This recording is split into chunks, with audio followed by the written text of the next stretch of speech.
Dzień dobry, prezentujemy system VeChain, czyli punkty witaj na blockchainie. Jest to system, który służy do prowadzenia programów lojalnościowych, docelowo być może dla wielu partnerów, z zastosowaniem technologii blockchain jako jedynego słusznego single point of truth. I teraz chciałem opowiedzieć, jakich decyzji architektonicznych żeśmy podjęli i dlaczego. Wiedzieliśmy, że system ma korzystać z technologii blockchain z różnych powodów. Między innymi dlatego, że jest to technologia, która zapewnia nam pewną niezmienialność transakcji, które raz już nastąpiły. No ale technologii blockchain jest wiele i tutaj żeśmy postanowili zastanowić się mocno, który z blockchainów byłby najlepszy dla tego przypadku. I myśleliśmy o takich 4 podstawowych punktach przy wyborze tego blockchaina. Po pierwsze bezpieczeństwo, tak żeby to był produkt, który już jest na rynku dostatecznie długo, aby wszelkie możliwe security issues, takie, które wynikają z syndromu młodzieńczego, były zafiksowane. Wiadomo, że nie ma takiego programu na świecie, który nie ma żadnych błędów, ale im jest on starszy i im więcej używany, tym tych błędów jest mniej i prawdopodobieństwo jest niższe. Jako firma uczestniczyliśmy w tworzeniu paru blockchainów i wiemy, jakie to jest duże wyzwanie i jak bardzo dużo błędów można popełnić, także odrzuciliśmy na wstępie pisanie własnego rozwiązania od zera. Patrzyliśmy też na wydajność i tutaj chodziło o to, aby te transakcje przechodziły w blockchainie w miarę szybko, dlatego raczej odrzuciliśmy wszelkie publiczne blockchainy, Ethereum, które jest bardzo popularne. No w tym przypadku z 2 powodów byłoby całkiem niewydajne. Po pierwsze dlatego, że transakcje potrafią przechodzić od 15 do paru godzin, od 15 minut do paru godzin, a także koszty pojedynczej transakcji są na tyle wysokie, że przy programie lojalnościowym raczej nie miałoby sensu ich ponosić, ponieważ z każdej pojedynczej transakcji nie ma konkretnego zarobku, a konkretne koszty rzędu parunastu centów dolarów amerykańskich byłyby ponoszone zawsze. No i chcieliśmy też, aby to rozwiązanie było już używane w przemyśle, więc po przeanalizowaniu tych wszystkich punktów postanowiliśmy wykorzystać projekt Hyperledger, który jest w tej chwili częścią The Linux Foundation. Ma za sobą wiele dużych firm. Tutaj na pewno Państwo wszystkie znacie. Szczególnie tutaj Hyperledger, którego my wykorzystaliśmy, czyli Composera, który jest taką nakładką na Hyperledger Fabric do szybkiego prototypowania aplikacji blockchainowych. Jest bardzo silnie wspierany i fundowany przez firmę IBM. To, co odróżnia Hyperledgera od innych blockchainów publicznych, to jest to, że on jest tak zwanym blockchainem permissioned, czyli że nie jest dostępny dla wszystkich na równych prawach, tak jak na przykład Ethereum, ale my jako właściciel jego administrator możemy dawać różnym organizacjom różny dostęp. I o tyle nam się to wydawało ciekawe tutaj w przypadku tego programu lojalnościowego, że oczywiście nie chcemy, żeby użytkownik był sam sobie w stanie przydzielić punkty lojalnościowe, ale chcemy, żeby uczestnik tego blockchaina, który jest tutaj w przypadku naszym Orlen, ale też może inni uczestnicy, którzy by też chcieli korzystać z tych samych punktów, mogli przydzielać te punkty użytkownikom i w sumie w dowolnej ilości, niezależnie od tego, ile inni przydzielają. Dodatkowo możemy sobie wyobrazić sytuację, w której nawet każda stacja benzynowa będzie nodem tego blockchaina i po prostu czy to agent, czy nie agent będzie mogła dostać dostęp, który identyfikuje tę organizację czy osobę w blockchainie jako kogoś konkretnego z konkretnymi prawami dostępowymi.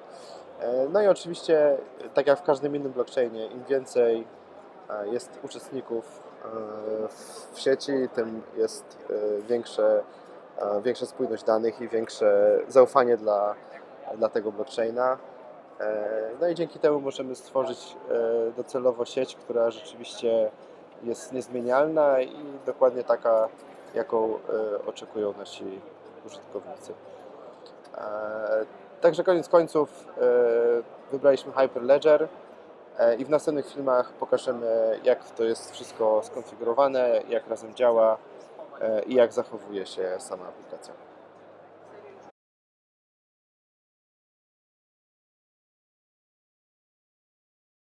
Teraz chciałbym pokazać szybko, jak wygląda z jednej strony ten Hyperledger, tak bardziej z programistycznego punktu widzenia, oraz jak nasza aplikacja jest podzielona na kawałki.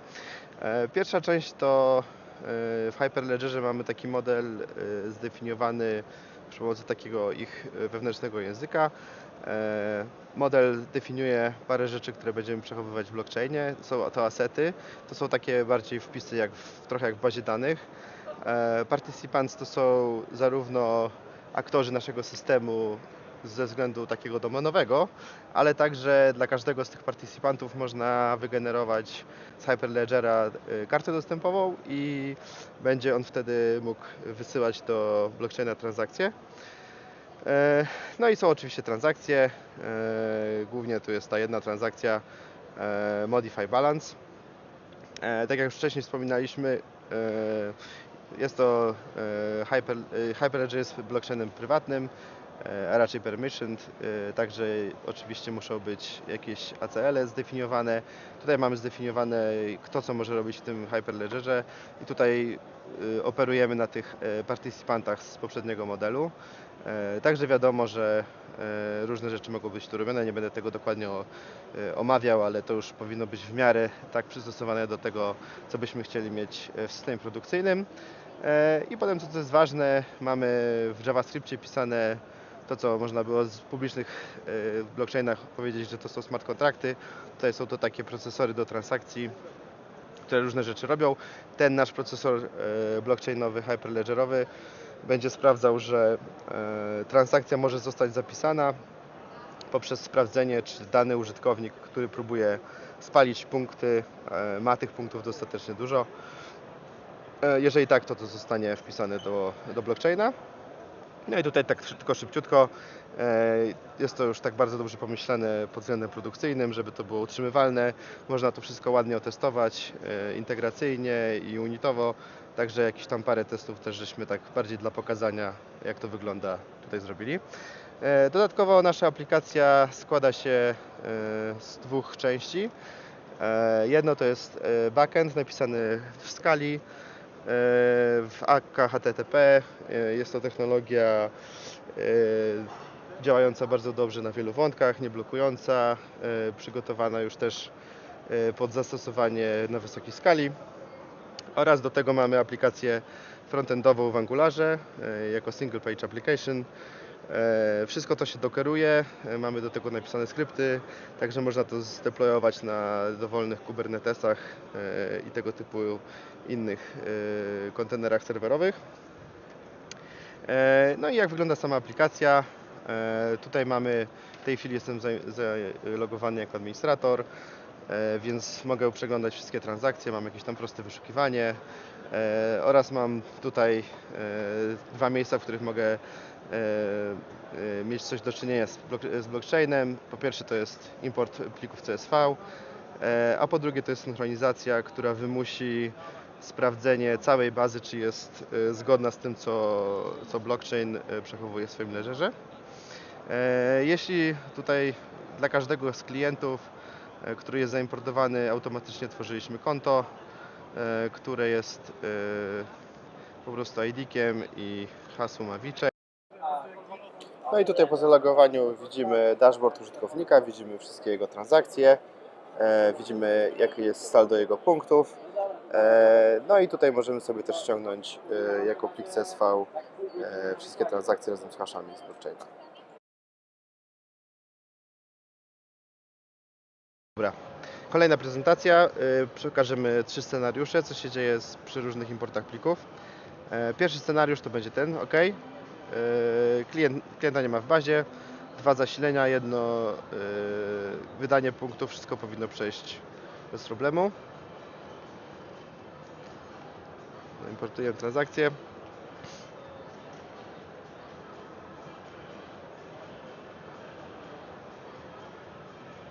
Teraz wyszukamy sobie tego klienta. Jak widać, wszystko przeszło OK. Teraz weźmiemy drugi scenariusz, bardzo podobny, z tym, że punktów będzie wydanych więcej niż klient ma. Powinna zostać odrzucona ta transakcja.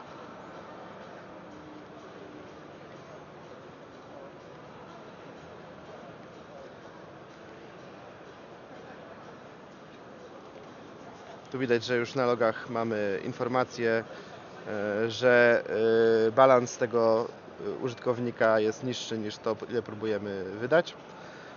I teraz jak spróbujemy zobaczyć tego klienta w bazie, to mamy tylko te dwie transakcje zasilenia, nie mamy tego spalenia. Na końcu zobaczymy scenariusz trzeci, Próby fraudy. czyli próby oszustwa. Załóżmy, że teraz nasz klient niedobry postanowił sobie w jakiś sposób włamać się do bazy i coś zmienić. Zobaczymy teraz tutaj ten ID transakcji. To jest tutaj bezpośredni dostęp do bazy. To jest jego wpis. Załóżmy, że spróbuję sobie tu zmienić na 1 600 000. I teraz będzie chciał dodać sobie transakcję. Zobaczymy tutaj teraz na bazie, że jest powiększone. I tu będzie ręcznie próbował sobie dodać transakcję teraz wydania, powiedzmy, jakiegoś tam paru tysięcy punktów, czyli 5000. Teoretycznie ze strony bazy powinno być wszystko OK, bo jest tyle tych punktów. Jednak nasz blockchain powinien to zabezpieczyć. Widać, że jest jakiś unexpected error. Tutaj w logach znowu ta sama informacja, że próbujemy wydać więcej punktów niż mamy. Jak widać, to jest dalej te 1900 punktów. I teraz jeśli synchronizujemy z powrotem naszą bazę danych z blockchaina, to zobaczymy, że ta transakcja będzie już poprawiona.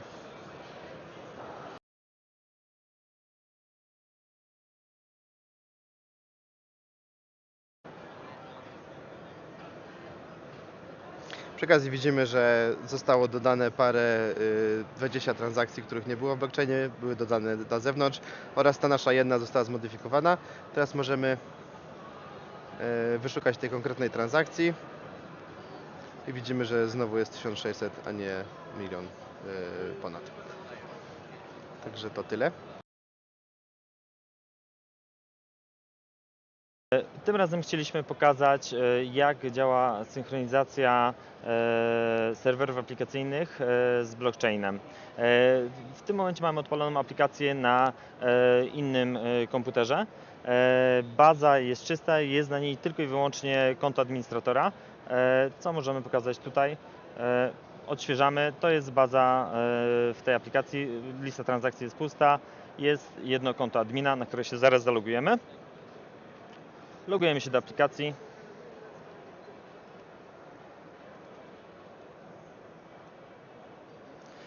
W tym momencie nie ma ani transakcji, ani klientów.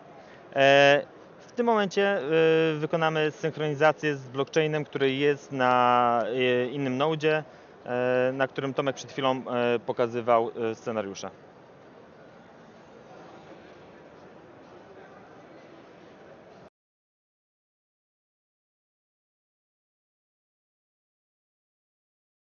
Dobiega końca i w tym momencie mamy zaczytane 2021 rekordów. Jeżeli przejdziemy na listę klientów, możemy sobie przeglądać te rekordy. Jeżeli przejdziemy z kolei do listy transakcji, to tutaj rekordy widnieją.